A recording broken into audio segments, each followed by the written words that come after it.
Testissä minilampo.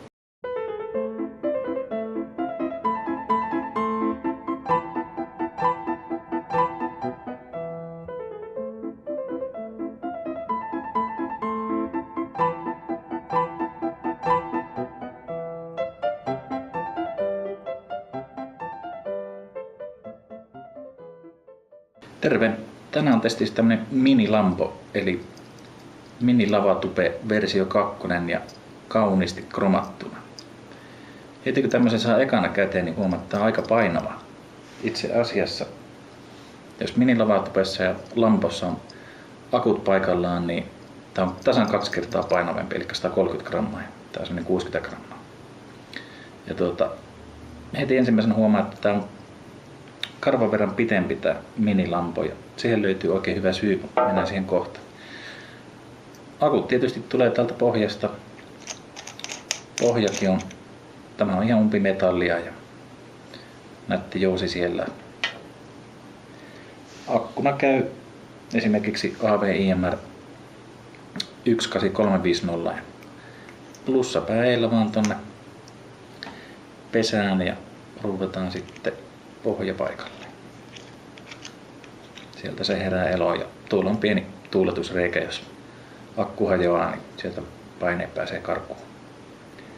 Näyttää tässä on sama kuin normilavassakin, lähtee tuosta 3 voltista ja jos painaa miinusta, niin hyppää 6, eli plussanappulalla voi sitten siirtyä tuolla sitten volttien välillä. Ja ensimmäiseksi haluan näyttää laitteen ihan parhaimman ominaisuuden, eli tämä 510 liiti. Jos mä painan nappia tosta, se alkaa heti toimia.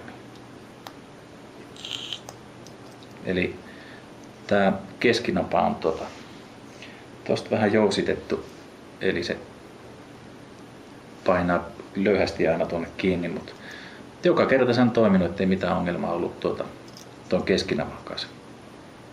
Tässä on myöskin, eli täällä on 510 kierteet tuolla ja sen lisäksi täällä on myös helmat tuolla reunalla, että sinne saa sitten kans jotain kiinni.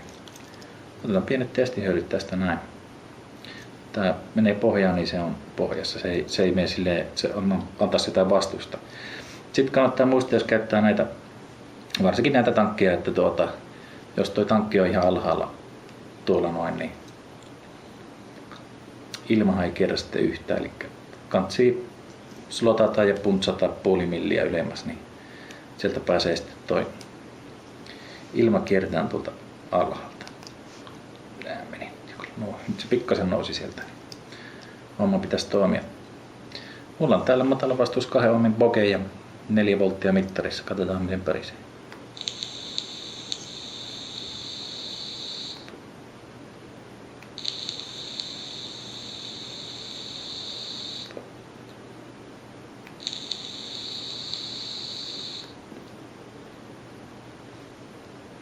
Nallikarkki ihan hyvä ja näin se homma etenee.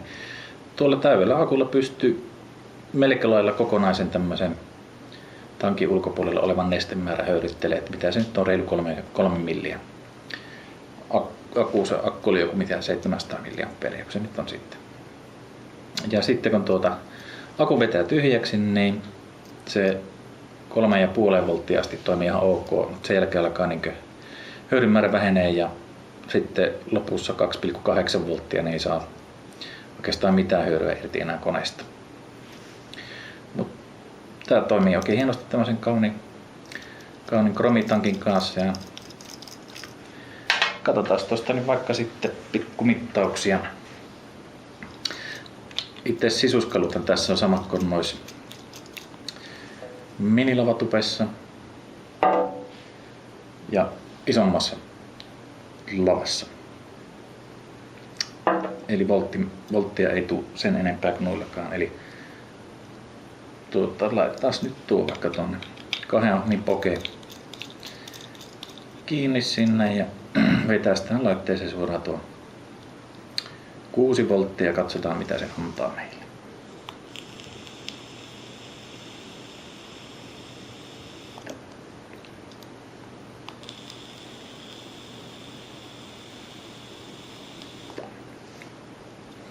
Aika justiin 4 volttia ja se on kyllä ihan passeli tälle ainakin tälle nesteelle ja näin päin pois. Tämä oli tasan 2 ohmin toi karto. Mä oikein sen mittasin tuolla toisella vehkeellä.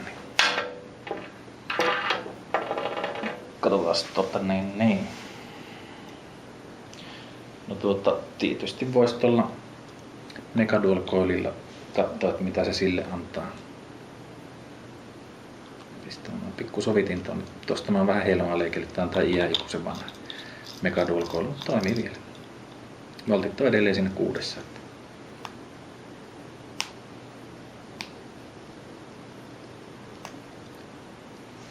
Vähän reilu 3,3. Ei ihan optimaalinen noin niinkö Megadual Coilille. Se tarvisi kyllä pikkasen enemmän sitten. Tossa oli sitten vielä gangeri. Katsotaan mitä se sille antaa. Sekin on matala vastuus.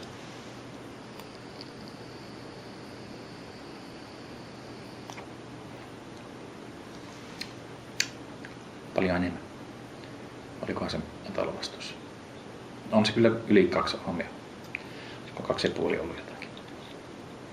No mutta mitä enemmän ohmeja on kartossa, niin se enemmän antaa voltteja. 3 ohmiin Boge on oikein loistava valinta. Ja sen kun vielä sujauttaa tämmöiseen tankkiin. Toimii hienosti. Eli tuossa liittimen ympärillä on myös noin koristeilmakierteet. Eli siihen saa koristekonekin kiinni. Kyllä vaan. Kas noin. Nytkin voitaisiin laittaa itse asiassa toi takaisin tonne, niin tästähän saa jo tosi sleekin näköisen. Tuo olisi vielä kromattu metallivärisenä, niin se olisi tosi hienon näköinen.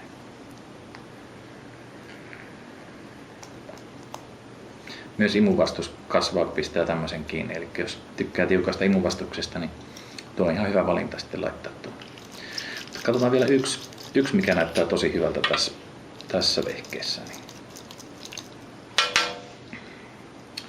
Ecovision. Katsokaas kuinka se menee tuonne sisälle tonne. Ai että tää olisi hieno, mutta kun eihän se sinne tartu tietenkään. Näyttää hyvältä, mutta ei toimi. Harmin paikka. Siihen pitäisi pikkusta jatkonippaa laittaa. Katsotaanpa onnistuuko tää nyt ihan pelkällä 510 jatkolla.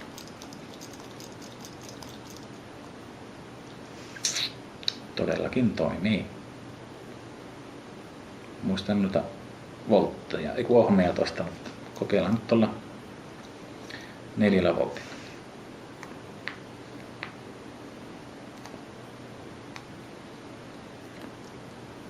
Ja tää oli isompi ohme, niin pistää heti 5.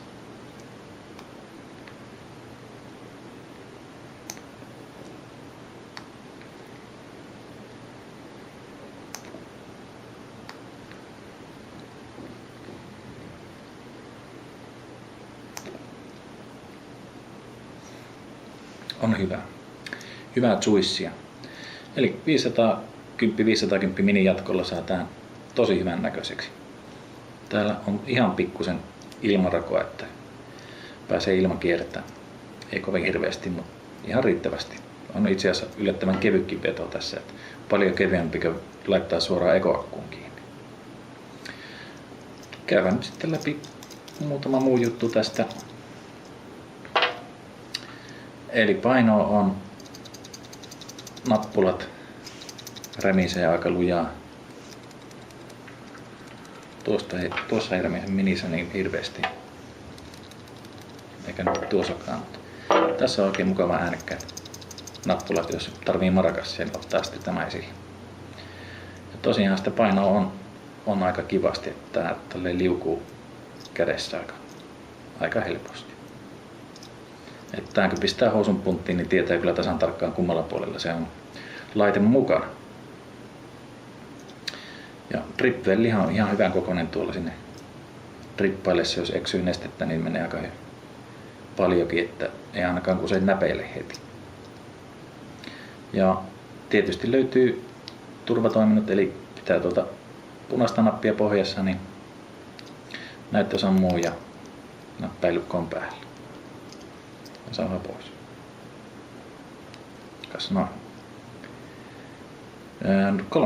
3-6 volttiin pystyy säätämään samat amperirajoitukset kuin näilläkin, mutta sitten huomattavasti tyylikkäämmän näköinen.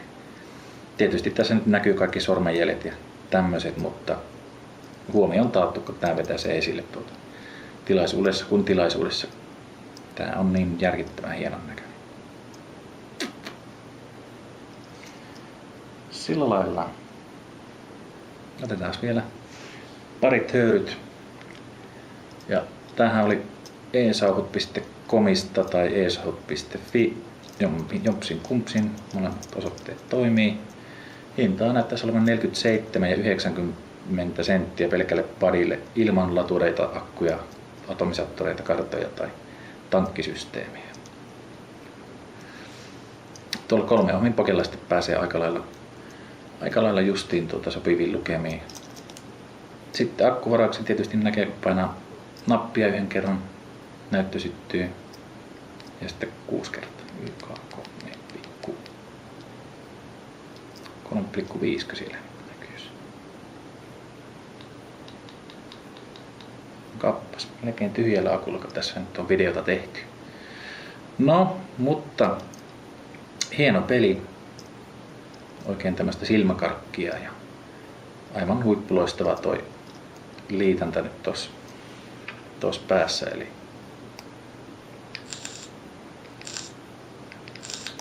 toimii aina. Tällainen katselmus tähän laitteeseen. Toivottavasti viihdyitte ja jatketaan hommia.